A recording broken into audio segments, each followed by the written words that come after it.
Alright, hey guys, what's up? This is Dusty Smith, and today I thought I'd do an interview with my buddy Alex. My buddy Alex goes by the name Rise of the Superdog on here. He's one of my teenage fans and one of my friends, and he's been trying to interview me for the last couple months, but it just hasn't worked out. We tried interviewing over Skype, and the quality was crappy. So anyway, I told him just to send me the questions, and I would just answer them in a video. So that's what I'm going to do now. I'm going to answer his questions to me in this video. Question number one: what got you into the YouTube world?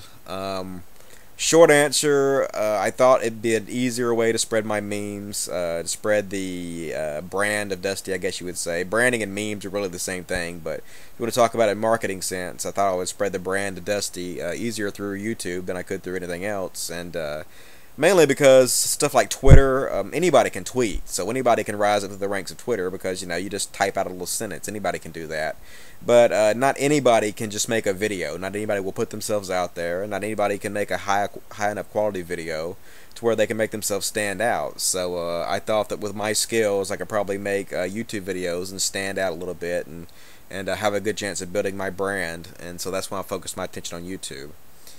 Next question is, who or what inspired you to make YouTube videos? I have a lot of experience in marketing anyway, because my job is basically just marketing anyway, and that's how YouTube is. YouTube is marketing, and I want to market my message to people, my message of atheism, because I think atheism is a very important message to spread, and I know the way you do it is through spreading memes and marketing. That's how you do it. And one of the problems with our side's very intelligent, but our marketing sucks. The scientists, they have all the evidence on their side, but yet 80% of the population is still Christian. This is because their marketing sucks. And I thought that you could use my expertise in marketing to help spread the meme of atheism and eventually do some good in this world. You were born in the Bible Belt. What deconverted you? How long have you been an atheist? I guess I've been an atheist about 2.5, 3 years now, something like that. What deconverted me was the evidence. Very simply, I just went out and looked it up to see what the evidence was, and I figured out that Jesus, there was no evidence that a man named Jesus even lived to begin with, much less all the ridiculous bullshit fairy tales told about him are true. And I've gone over this in How I Killed God, but yeah, the evidence. In one word, the evidence is what made me stop being a Christian. Do you enjoy your life? Yes, I enjoy my life very much. I have a very good life. My life philosophy is life is too short to do shit you hate. And so I don't do shit I hate. I find things that I like to do, and then I spend my time doing those, for the most part. Anyway, next question. Do you think religion can mold a person's life into becoming a good person, other than just being an intolerant asshole? Do you think religion can mold a person's life into becoming a good person? Yeah, I guess I could. I guess religion could make people good people, but I don't think it's necessary. I think there's other or better ways to do it that don't require telling people fairy tales and having people believe in fairy tales. I believe there are other better ways to do it that are better for society as a whole. So, yeah, I guess, but not really. Many people interpret the Bible in many different ways. When you read it, how did you interpret it? Well, I didn't read it. So when I was a Christian, I didn't really read the Bible. But if I was asked, I would say I thought the Bible was the literal word of God, and every word was literally true. But of course, that's retarded. Now I understand that's retarded, but that's probably what I would have said. What aspect of religion do you despise the most? The fact that grown-ups believe in fairy tales and then use fear and fear of torture to scare their children into believing it. That's pretty despicable as far as I'm concerned. And the fact they always spread it by the sword and violence, that's another thing I find despicable about it. What are some of your favorite movies and genres? My favorite movie of all time is probably Pulp Fiction. I thought Avatar was wonderful. I think that'll change cinema forever. I'm not really a movie snob. I like, just whatever I like. Same with music. If I like a song I don't care if Britney Spears sings it. I don't care who sings it. I'm not a snob, but whatever I like. And, if you can look down upon me for liking a certain artist just because I like their song, that's your problem, not mine. Fuck you. How was the experience writing a book? Easy. Writing a book is easy.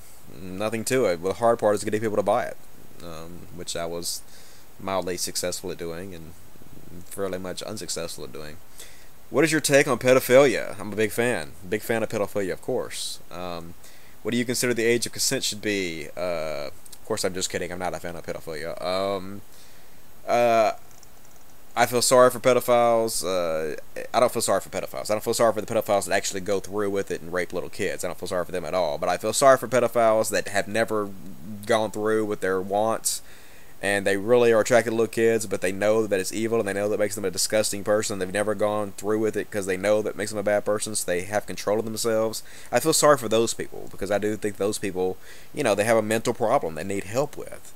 And I think getting those people help to begin with, helping them out instead of just ostracizing them from the very beginning, is probably what's best for society as a whole, because it will ensure that they don't act out upon their, disgusting desires. So anyway, maybe a unpopular view, but that's what I feel about that. View on drugs, I think all drugs should be illegal. Obviously, if somebody else tells you that you're not allowed to put something inside your own body, that's slavery.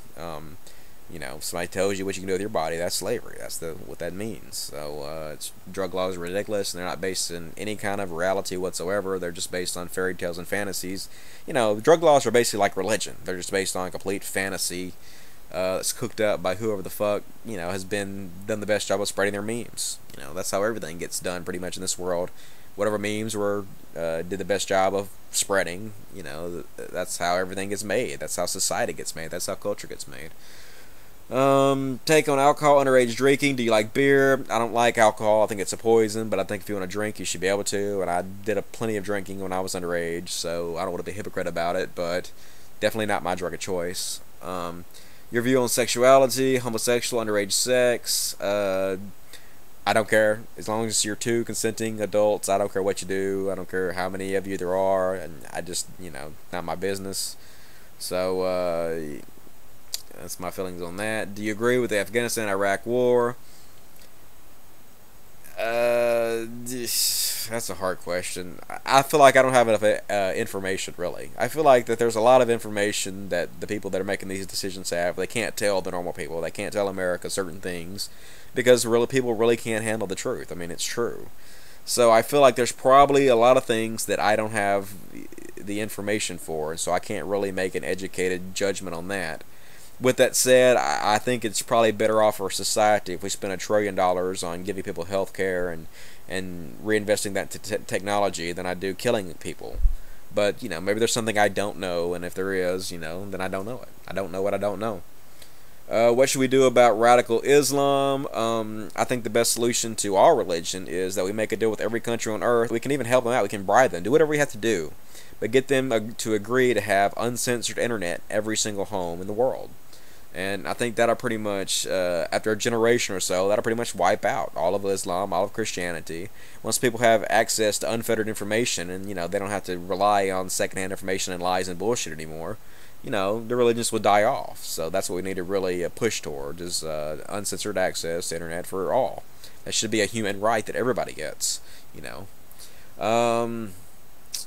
Let's see. What religion do you consider the most dangerous? To me, probably Islam would be the most dangerous. But Christianity affects me the most. But I think Christianity overall may be the most dangerous, but I think it's going to die off the easiest. I think Christianity is already on its way out. So because of that, I would have to say probably Islam is more dangerous than Christianity is. What do you see atheism? Where do you see atheism in 200 years? I see everybody as an atheist in 200 years, pretty much. I see atheists ruling the world in 200 years. Religion will be, there might be some religion left, a few nutter holdouts, but I think religion will pretty much be dead and buried in 200 years.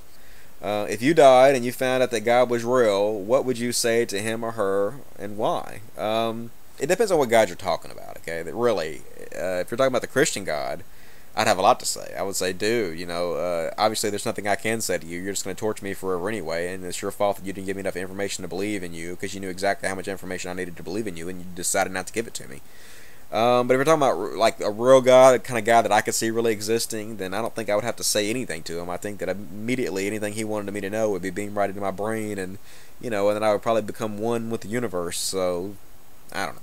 I think that's pretty much all of it. Please excuse the fuck-ups and everything, but, this is my backup channel. I'm not, trying that hard. It's just a guy sitting here holding a camera, talking to the camera. So, it is what it is. Later.